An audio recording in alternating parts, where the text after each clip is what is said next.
오늘은 오랜만에 펀드 하나 소개해 드릴까 합니다. SF 플러스 글로벌 리치 투게더입니다. 이 펀드는 작년 6월 17일 날 처음 한번 올린 적이 있었고요. 한 9개월 만에 내용을 좀 업데이트했습니다. 펀드 수익률이 좀 변화가 있는지, 그리고 펀드에서는 향후 시장을 어떻게 보는지, 그리고 펀드에 보유하고 있는 종목들이 좀 바뀐 게 있는지 보고자 업데이트를 했습니다. 이 펀드는 가치주 투자자의 명가인 강방청 회장이 만든 SF 플러스 자산운용에서 운영하고 있습니다.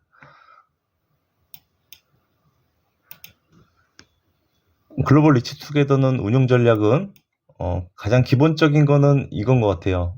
글로벌, 그러니까 세계에서 부자들이 소비하는 1등 기업에 투자하겠다라는 게 이제 가장 핵심적인 내용입니다. 그래서 세계에서 가장 럭셔리한 주식들만 사 모으겠다 하시는 분들은 이 펀드에 관심을 가져볼 만할 것 같습니다.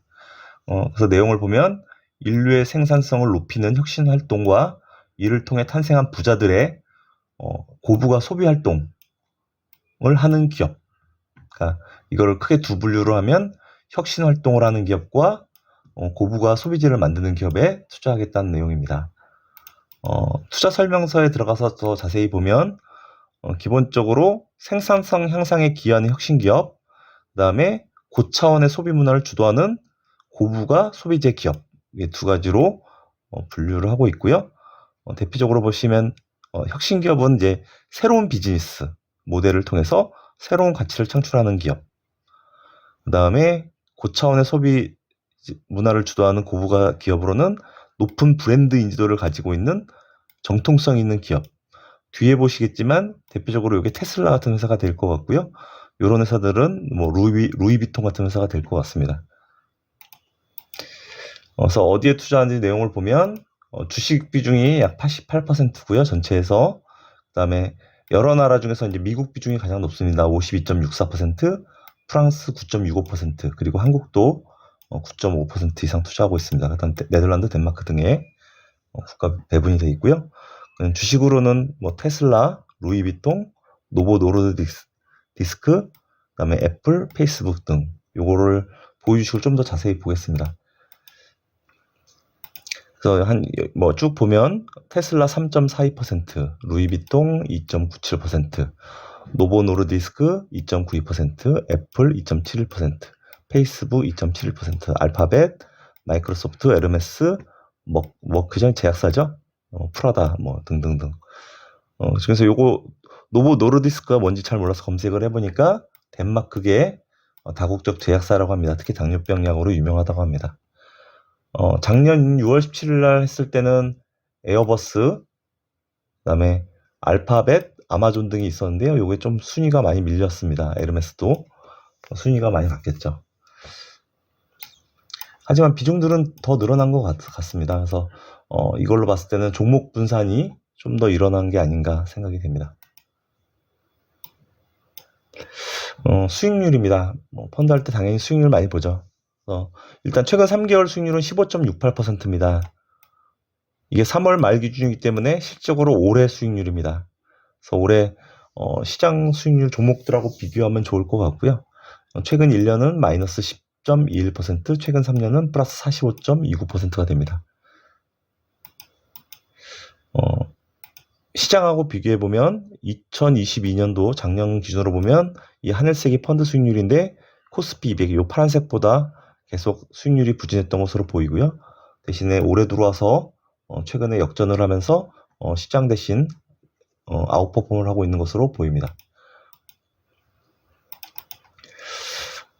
전체적인 운용 규모는 작년 제가 검색했을 때 8,115억이었는데 지금 보니까 8,958억으로 좀 늘어났고요.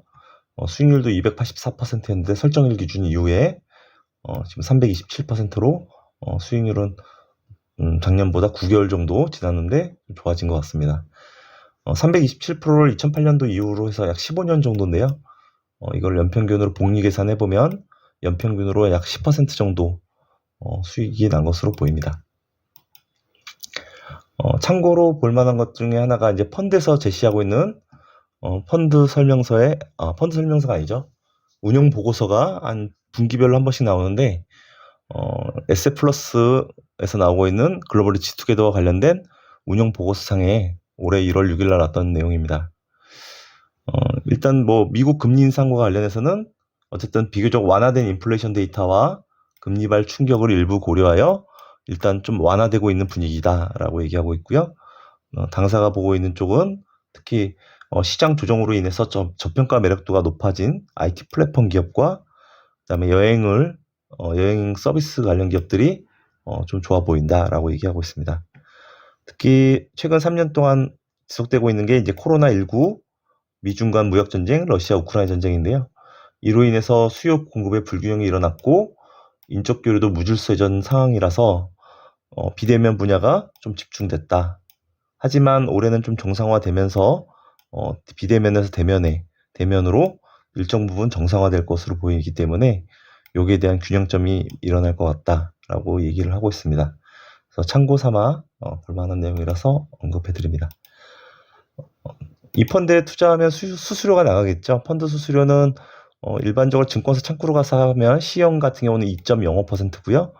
온라인으로 하게 되면 1.5850%가 됩니다. 참고 삼아 또 보면 일단 해지는 해외 펀드인데요. 환해지 가능한 외화 자산에서 환해지 한다고 합니다. 그리고 환매 방법으로는 해외 펀드이기 때문에 보통 17일 기준으로 하게 되고 환매 일자도 좀 깁니다. 9영업일, 10영업일 날 하게 됩니다. 그리고 수익률은 일반 펀드하고 다르게 해외 펀드이기 때문에 과세이익에 대해서 15.4% 과세라고요. 그다음에 2천만 원 이상 초과한 경우에 금융소득 종합과세 대상이 될 수 있습니다. 오늘 여기까지 하겠습니다. 감사합니다.